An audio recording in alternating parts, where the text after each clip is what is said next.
Hi, myself Dr. Sandeep Shinde, working as an Ayurvedic consultant at Birla Healthcare Ayurveda.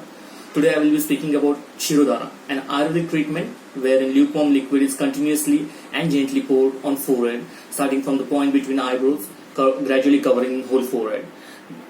Medicated oil, decoctions or kada, buttermilk or milk are the liquids which can be used for Dhara or Shiro Dhara.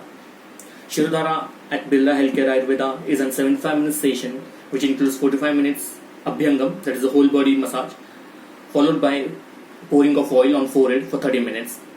Shiro Dhara has its therapeutic as well as rejuvenating effects.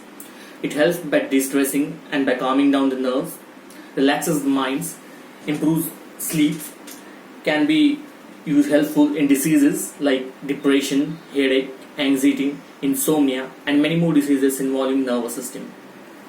Hope this video is helpful.